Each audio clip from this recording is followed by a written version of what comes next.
ఆయన రాసిన పుస్తకంలో తెలంగాణ రాష్ట్రం ఒక డిమాండ్ అనే బుక్లో తెలంగాణలో ఉన్న భూస్వాములు చాలా వరకు మారారు, ఇప్పుడు వాళ్ళని నమ్మొచ్చు అన్నాడు. మనం చదవంగా వరంగల్లో చదవం పుస్తకాలే, అది మాతో కాదు, పుస్తకాలే మాతో కాదా.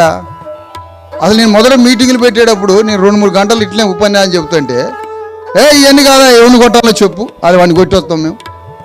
ఏందా అమ్మ 2 గంటలు, ఇది వరంగల్ కాన్సెప్ట్. ఇది ఆ బుక్లో ఏముంటాడంటే జయశంకర్ సారు, ఇప్పుడు మారారు భూస్వాములు, తెలంగాణ భూస్వాములు మారారా? మారరు, ఎప్పుడు మారరు. దోపిడి తన రూపాన్ని మార్చుకుంటుంది, తన గుణాన్ని మార్చుకోదు. దట్ ఈస్ గుణం.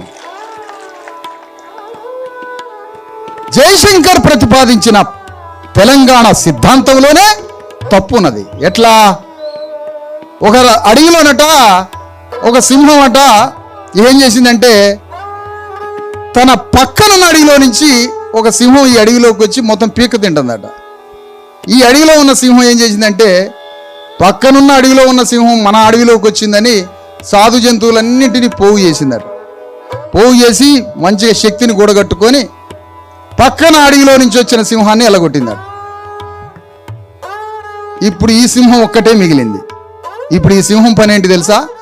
ఆ సింహాన్ని ఎల్లగొట్టడానికి ఏ జంతువులనైతే సమీకరించిందో వాటిని పీక తినే పనిలో ఉంది. అదే తెలంగాణ ఉద్యమం.